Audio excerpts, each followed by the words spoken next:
I love side quests. The concept of a time waste with most of the time absolutely no reward that will help you in the slightest just resonates with me way more than it should. Hell, I've played games where I've almost exclusively done side quests. I can't tell you how many times I've completed one of the actually infinite quests in No Man's Sky and have been tempted into doing 5 more because you collect the reward for the quest in the same place where you accept them. And I mean, how can I not be tempted by the thought of taking a photo of a strange world? One thing I love about side quests is how the quality of the quest may vary from game to game, as well as 2 different quests within the same game. Because it's funny when you're doing a quest and just thinking to yourself, 3 different collectible quests all in the same game. This reeks of padding for playtime. One game I've been playing way too much of recently that is also the game that gave me the idea for this topic, Xenoblade 3 has a large amount of quests, and aside from just the basic quests where there's already just too many of them, there's 2 other types of quests. Altogether, there's standard quests, hero quests that are fully voiced and unlock new classes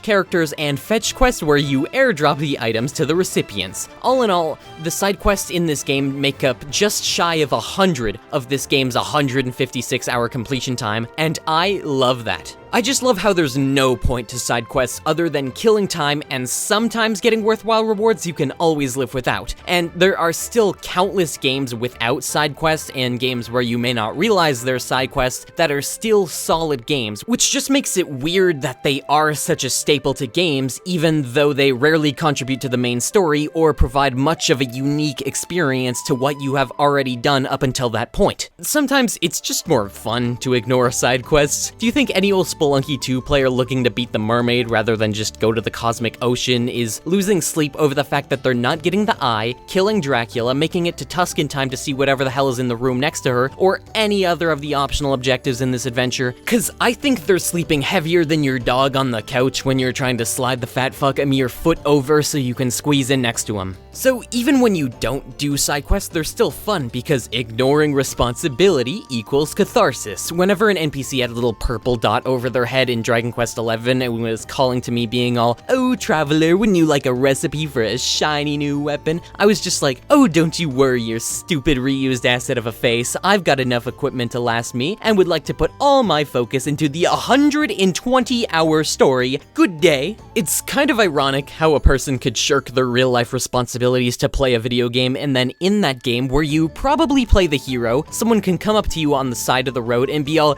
"Help, help, my house caught fire and my sickly mother's still in the basement." And you sit there for like half a second before you're just like, you're on your own, mister. I would rather do literally anything else. I literally did this in my first playthrough of Batman Arkham Knight, where I was like, ooh, a whole squadron of captured firefighters in need of saving? How about no? And do I care in the slightest that I spent multiple hours after getting the game just hitting things with the Batmobile instead of doing missions? Nope. And Batman Arkham Knight's side quests are masterfully crafted, each of them with their own side story with full-on voice cutscenes and a narrative spanning over multiple missions. And the best part about it, it's all optional. You don't want to inspect dead corpses nailed to walls? Just don't. Just go hunt down one of the hundreds of collectible trophies that actually have value. The collectible trophies in Batman are a rare case of the collectibles actually being worth it. Usually they're just the case of, "Oh, you got all our special golf balls with the proper insignias on them. Congrats, have some experience, cash, and this weapon that's worse than the one you already got." And you just feel like shit for wasting so much time. But the Riddler trophies are actually like good. For one, they're found as the reward for a puzzle most of the time, which makes them at least somewhat fun to collect. But they also then lead to a whole boss fight when you get them all. Quality side quests should always be appreciated for the amount of effort the devs, writers, and any other member of the team put into them, and shit side quests should always be publicly shamed for not being good. Based on how I've talked about the concept of side quests so far, you might assume that my favorite game I've ever played has some pretty sweet side quests, but the thing is, it doesn't. My favorite game of all time is sadly Monster Hunter World. The game captivated 14-year-old me with its alright story, precise controls, and cool big-ass monsters. The game's side quests are honestly quite unique in the fact that you can't tell the difference between assigned quest and optional quests, where it's just one of them has a cutscene, and the other doesn't. The main and side quests are quite literally indistinguishable, as they both play out the same way. You drop in, either kill or capture your target, then you brush the dirt off your shoulders and go home. And I mean, sure, I guess there is more quest types in the optional quest category that feel more like side quests, whether it be pest control or gathering, but the thing is, those quests are in the same category as lead a conquest against a great dragon capable of mending the climate of an ecosystem to its own will. It's a hilarious juxtaposition between brave the raging tempest of an awfully designed fight and egg. And you think that's bad? Well, you ain't seen nothing yet till you play the next game. Monster Hunter Rise has the exact same system, but this time, most of the main story objectives are to complete X amount of side quests that they simply label as key quests. Like, sure, I get that they've been blurring the line between main story and optional objectives in the past, but the solution isn't just to combine the two. This is probably something I'll never understand, games where the main objective is to complete what feels like a side quest, because at that point, is it still a side quest? I gave Xenoblade 3 praise for its quality side quests, and I ain't taking that back, but this game is another culprit of the side quest as main quest crime, where some hero quests are mandatory, where the rest are optional. And I mean, I would understand if it was just the first quest that was mandatory so that the game could teach you about them, but it's not. There's multiple mandatory hero quests and standard quests at weird points in the game, where it just doesn't make sense to me because they're often the same quality as the main story cutscenes, so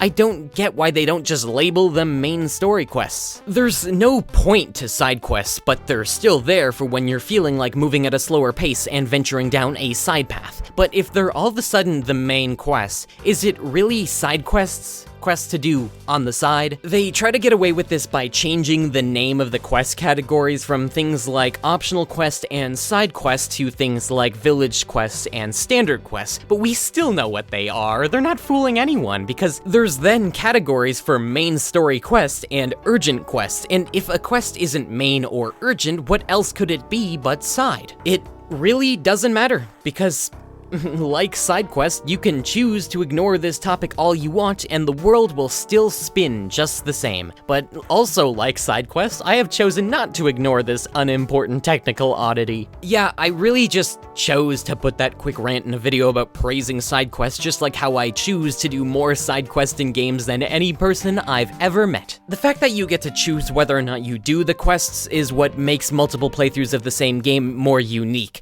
A person could ignore all the quests in God of War if they like the idea of playing as a big godman who only keeps to himself and acts for his own benefit, and they'll still experience the story all the same. It all comes down to choice, which ties in perfectly with the concept of video games, where you're the one in control. Whether you fail or succeed in a mission depends on how you play, and how much you see of whatever world you've been transported into depends on how far you choose to look, and whether or not you want to get to the end of a story and just appreciate or hate all that was served straight to you, or be able to reflect on every item you gathered, adversary you felled, mystery you solved, conversation you had, chicken you rescued, dungeon you raided, all with little to no reward.